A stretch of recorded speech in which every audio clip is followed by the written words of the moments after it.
Hey you guys, so it is late right now. It's 11:48. I just got home, and I wanted to share this story with you because I felt that you guys should hear about it. Now, you guys know I do share personal stories because I think that these are learning experience or life lessons that people can see, what the effects of certain actions or certain inactions are, and kind of keep this stuff in mind. So, I was speaking to my uncle, which is my mom's brother, and he was telling me about some family things. And again, I know people would say that this is a very personal story, but I feel comfortable sharing it with it. Okay, because I see the effects of it, and I see that it messed not just him up, but his siblings up. So this was the story. So my grandma married a guy, married a man, and he was a really good man. Now, unfortunately, he grew up. I mean, he they got married and they had a really wonderful marriage, and they had 3 kids. But unfortunately, he passed away from like a cerebral hemorrhage when he was 34 years old.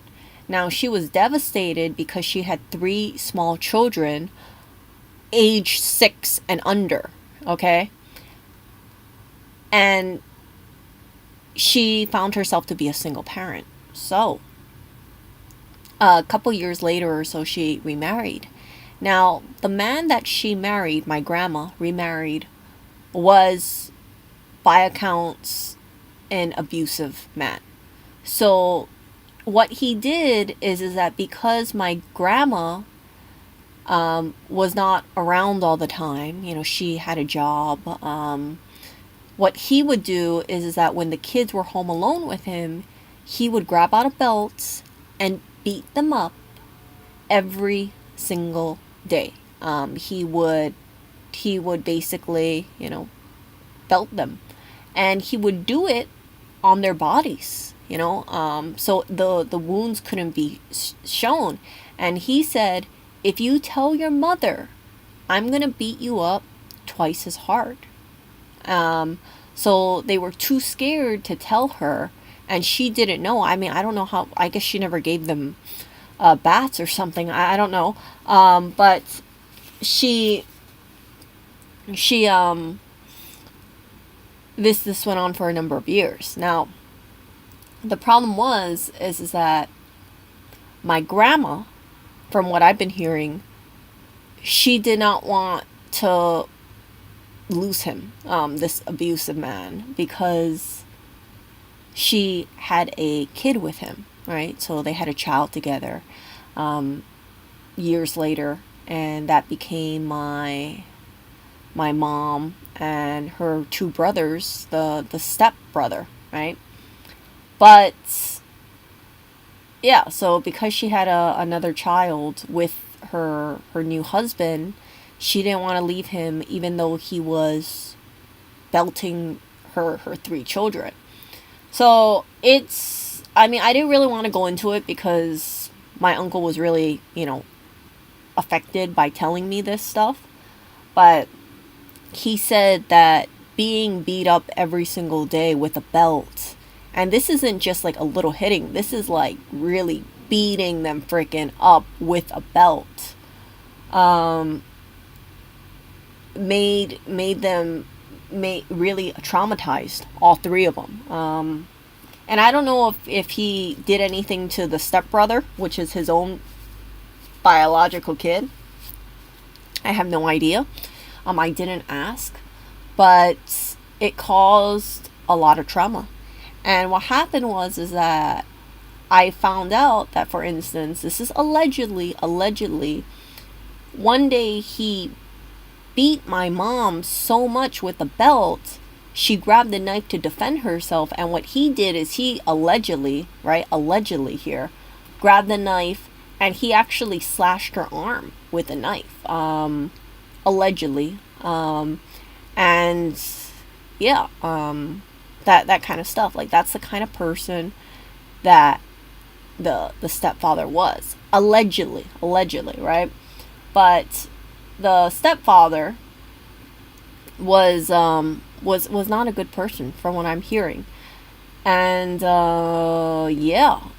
what happened was is that my mom's brother grew up, and the other brother grew up having so much hatred and resentment, and there were details shared with me that I was thinking like, oh crap, this is not good. And it was really really bad. So eventually, right? Eventually, my grandma and my step grandfather, right, which is a stepfather, got divorced. But the lasting impressions of that was it took years upon years to get through that. And one of my mom's brothers, it seems like he's very affected by that still. Again, you might not think that this might, doing this little punishment has a big deal, but imagine being over 50 years old and you still remember. You still remember all the trauma that's gone on. And my uncle said that he really hated his life. When even after his stepfather was gone, he really hated his life. He had so much hatred in his heart because of what happened. Because he was getting beaten all the time, and it was terrible to hear. It was terrible to hear because some people they don't think about this kind of stuff. So I said, well, why didn't you call the police? And he was telling me, he said, Erica, during that time, it was so common that people beat up their kids that all he would have to say is something like, oh, the kids were acting up, so I chose to just, punish them. But this is what I was said. So the police was never called, and it just kind of makes me think, right? Why did the mom stay? And I think she was just, I think part of it is that she didn't know, and then after she did know, she just thought like she doesn't want to leave her second husband because there's a kid involved, and maybe it was a money issue too, but because he was paying half of the mortgage of the house. But it's some really troubling stuff. So I would just share with you guys, right? Like keep this kind of stuff in mind. If you don't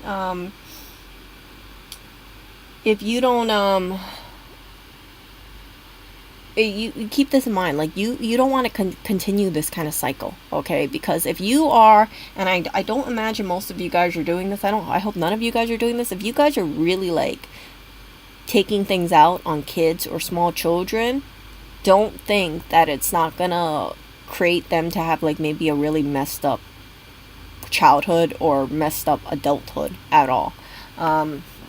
Again, there's some things that I'm really leaving out because when I heard about it, I was like, I don't want to say that on stream. But it was some pretty terrible stuff, and it took a lot of healing, a lot of therapy for my uncle to be the person that he is. And my uncle is not perfect.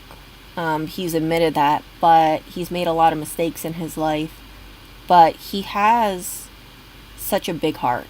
But he acknowledges that he lost a lot of years of his life because of that trauma. And if you spoke to him, you would not pick this stuff up because he is such a warm guy.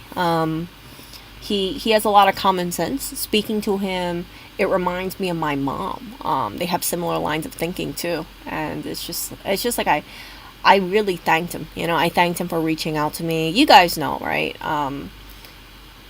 He reached out to me while I was at the graveyard, and he told me, he said like, your mom always said blood is thicker than water, so he wanted to meet up with me, and I accepted. And then we grabbed lunch, and then we grabbed dinner, and we're just chatting, and I learned so much about family that I did not know before. And it makes me think like my mom protected me so much from this kind of stuff. She didn't tell me much about her past because it wasn't a good childhood. In fact, I don't think she never mentioned anything really except when her biological dad, her dad that passed away when he was 36 years old. She shared with me the story that her biological dad had one rule, and I asked what that rule is, and she said that his rule was there is no crying in this household. Like, he wanted his children to be happy, so he forbade them from crying because he didn't want to see them sad. But yeah, from what my mom told me is that he was a really good person, and he would help out his friends so much. If anybody needed help, he would help them out. And I see that kind of same behavior in my uncle as well. And I told him that, I said, based on the things that you tell me, it's like I see certain parallels, and maybe it's a coincidence, maybe it's not a genetic thing, who knows, but I see my uncle, even though he had some really traumatic times, really traumatic times, it's like he rose above it, he became a stronger person, and yeah, he really is a fighter. And yeah, he is such a good heart, like genuinely a good heart. And yeah, so I texted him and I told him, I said, hey, if anything happens, make sure you call me, you text me. If I don't answer a text, maybe I don't get a notification, call me up if anything, okay? Like, call me up. Because if anything happens, I want to make sure that I'm kept in the loop this time. I don't want to make the same mistake as I did with my uncle who had cancer. Truly, right, I look back at it, I wasn't close to family, and that's why that situation happened, where everybody seemed to know how my uncle's health was except me, because I never reached out to them. And I think there was assumption like, well, if someone will tell Erica, but that didn't happen. So I can't change the past, I can only grow from it, I can only learn from it. And I'm just really happy that I'm reconnecting with family. And leaving Hawaii, I'm on a really good note, and I feel really close to family. And I've always told them, like, hey, if anything happens, again, just give me a call, let me know, because truly I care. And just because I am distant does not mean that I don't care about the family at all. So yeah, that's all I wanted to say. So Hugh White says, this video reminded me of the video Lewis did on a guy he found on the road doing violence towards another man because he hated his dad. Oh, yeah, I wouldn't recommend doing violence towards to anyone, because that's not good. Obvious, right? Violence does not solve things. Beating your kids with a belt doesn't solve anything too. But it just kind of makes me think. Some people they just kind of think like, oh, I have some anger, I'm going to take it out on someone, and what better thing to do than take it out on my kids. So allegedly my step grandfather was beating up my uncle so much that, yeah, when he decided to finally stop is when my uncle snapped back at him, and he said something along the lines of, you can beat me all you want, beat me twice as hard if you want to, because when I grow up, when I'm old enough, I will blank you. And he threatened him, and that was, like, he said that was the last time he ever got beaten by him afterwards, but by then the damage was already done, right? And he wanted nothing to do with him in the future, so yeah, he don't obviously, right? He said that he had so much hatred in his heart that it really messed him up for a long time. But he also told me that when he got older, as hard as it was, he decided to forgive him for beating him up, not because he discounts about what happened, but because he don't want to hold the anger in his heart. because he realized it was destroying him. So it's not like he says it's okay that he got beat up daily along with his siblings with a belt. Not just a little, like really beating them up kind of thing. Like he stressed that. He says it wasn't just a few whacks, it was really bad. But yeah, he ended up forgiving my step grandfather, and he said it felt good to kind of let it go, kind of thing. So Alexander says, I was beaten pretty often by my grandmother. It made me hate her, and I was glad when she died. The only positive I could take from is when if I kids, I'll never do that to them. And yeah, that's what I shared with my uncle. I said, you know, the experience made you aware of like what psychological harm it can cause to a kid. And I also said, and you know, when your kids are dating someone, then if you pick up that someone is like a certain way, like if you have a feeler, like I know you're gonna just like beat the crap out of that person. And like I shouldn't say that, right? But you guys get what I'm saying. Like he would be able to smell it basically, and yeah, I don't tolerate that kind of stuff, because if you're taking it out on your kids, what happens when your kids become older? Right? They're not gonna have this lovely feeling towards you. They're gonna want to beat you up. They're gonna see the world in a different way. They're not gonna see it as like a place full of hope, or a place where there's positivity in there, because every day when they were growing up, possibly they were getting their ass kicked. And from what was communicated to me, it wasn't because they were bad kids. It was just because he just liked taking things out on them for whatever reason. And it's sad because it's like, yeah, so I asked my uncle, I said, so what did my grandma say, his mom say, when she found out that her new husband, her second husband, was beating them up? And he said she didn't say anything.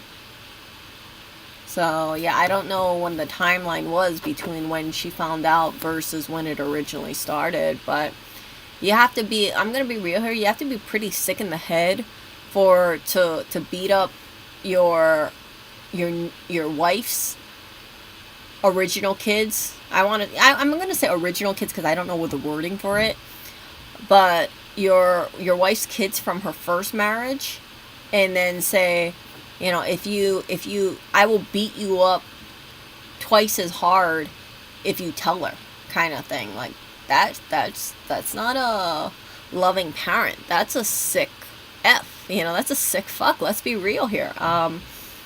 And it's disturbing. You know, it's disturbing. And what's worse is that.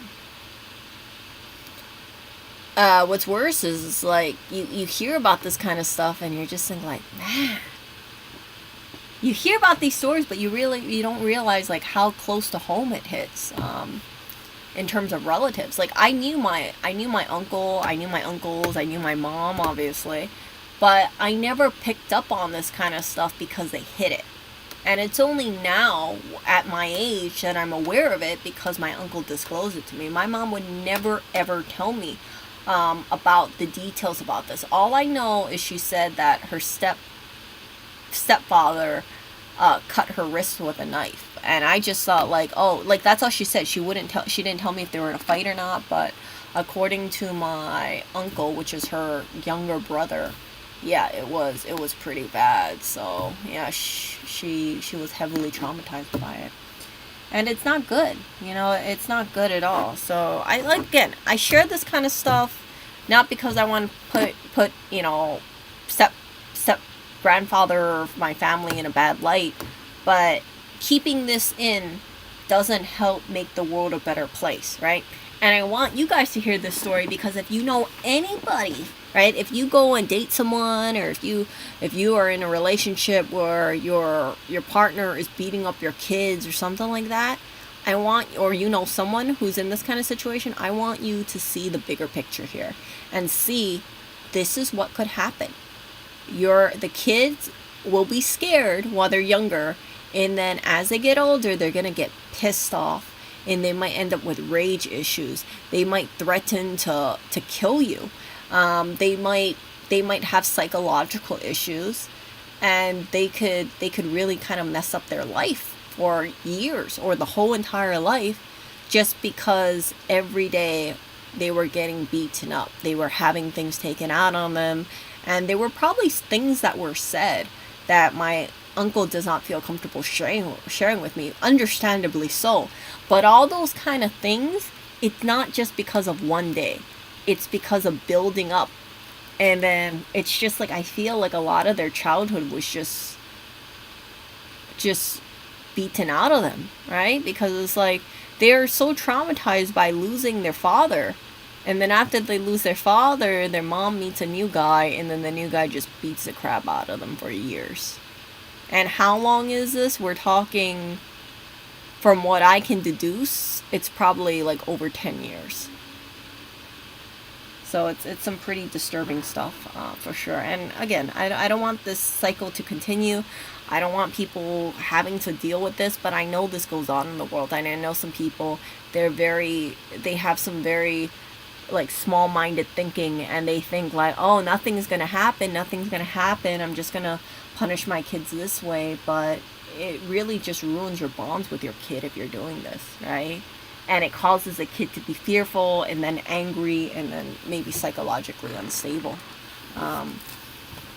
But yeah, so my uncle says that because of my step-grandfather, he got through some really terrible things in his life. You know, he took a lot of wrong turns, but he was able to change his life around because, he said in his darkest moments, in his darkest moments where he basically lost hope kind of thing, and he was all pissed off, and he was, in his darkest moments he was all pissed off. It's just like he just kind of like lost it.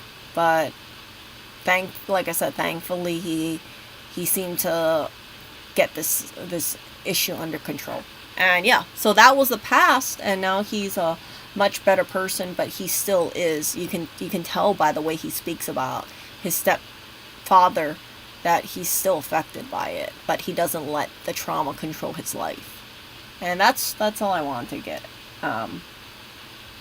That's all I wanted to say. And I had no idea that this is the reality of what my mom and her two brothers went through. I had no idea. But what my uncle was telling me is, he said, your mom didn't share a lot of information about how she grew up because it was a terrible childhood, and it really affected her. And she just chose not to mention it because of that. So my mom actually tried to give me the world when I was younger. She really showered me with attention. She treated me like a little princess, and whatever I wanted, she said, I'll get it for you, Erica. Whatever you want, I'll get it for you, because she really valued me, and all that kind of stuff. It just kind of makes me think, like, I think she wanted me to not have a childhood anything near like her childhood. Because, imagine getting beat up every single day for 10 years of your life. So it was like, so that kind of stuff, it makes me really sad. It makes me really sad to think about it. And, but all I can do is just kind of just share with you guys, like,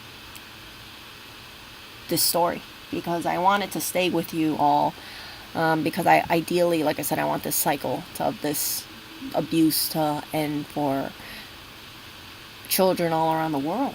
And again, be careful of who you date. Be careful of who you are married to, because if you pick this up in your spouse and you have kids around, my personal opinion is you got to protect your kids. Even if it sucks that you're going to be a single parent again, or even if it sucks if you're going to be a single parent, period, you got to protect your kids, because the longer they're exposed to this kind of stuff, and if they feel like their other parent isn't doing anything, then they're just gonna feel betrayed, you know. But thankfully, there wasn't any resentment towards my grandma, because I think the kids realized that she was kind of like a victim too, you know.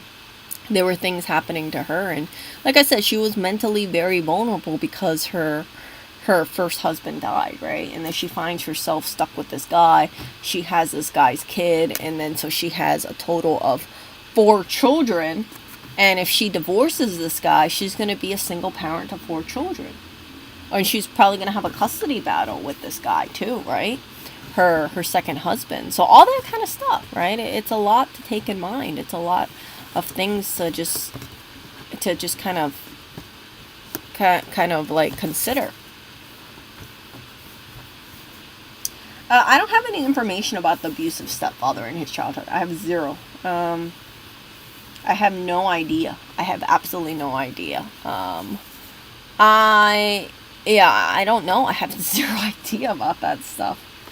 But it's just like you see the kids crying, you see them yelling, you see them all agitated or lashing out. Like, why would you go and pick up the belt again? That's what I don't understand. Like, the kids, yeah, maybe they're acting up, but that doesn't mean you need to keep doing this every single day. And I don't know what would set him off either. But it sounded like, you know, if you're beating up the kids every single day, I don't think it's because the kids didn't listen. I think it just became a habit. Like, hey, I had a bad day at work, let me beat up my kids. Hey, you know, I'm pissed off about something, let me beat up my kids. Hey, I'm just bored, let me beat up my kids. That kind of stuff. It's like too much abuse. So yeah, that's why my uncle, when he talks about his stepfather in that way, it's just, you can kind of tell. He says there's a big difference between he makes a distinction between my stepfather and my father. Like, he'll be like, you know, my father, and then he'll say my stepfather. The clear distinction. And yeah, when he says the word stepfather, you can hear that there's still, you know, anger, resentment, and whatnot, because he thinks back on his childhood and he feels kind of like his childhood was beaten out of him. See? So I'm not too sure, you know. I don't know what was going on. And yeah, but so they were staying at a place, they had a house, and the mom was paying half of it. And because of the situation, right, the financial situation, she didn't want to divorce him, because she says, if I divorce him, then we're going to lose the house, because she can't pay for the full mortgage herself. So this continued on for a number of years, and I think they understood. They're like, oh crap, you know, our mom is trapped in this marriage because she can't pay for the whole place herself. So what happened was my uncle stepped up, and he says, you know what, divorce this asshole and I will get a job. You know, I will work as much jobs as I can. And at one time, allegedly, I don't know if this is true or not, but he said he had like 5 jobs, you know, all these part-time jobs, just trying to scrape together money so he could pay off the other half. But yeah, it's just stressing him out, kind of thing. So yeah, it's just like, oh. So the stepfather, my stepfather had a really good job. His stepfather had a really good job. So I don't know what the pay on the mortgage was, but it was high enough that, yeah, it was just really high. So yeah, she felt like she was in a trapped situation. And again, you know, it's like sometimes I don't think she picked up on that until after she married him or after she had a kid. I don't know the timing of this, but she felt so trapped that she couldn't leave him, because if she left him, they would have lost their housing situation, right? So I feel bad for her, but yeah, so screen guys carefully, or screen women carefully, because, you know, again, you don't want to be with a person who beats your kids or your future kids, for sure. And yeah, I'm gonna get going to sleep soon. It's like 12:18 a.m. and I know I repeated myself a whole bunch in this video, but yeah, just wanted to talk to you guys this, and I will talk to you guys later. See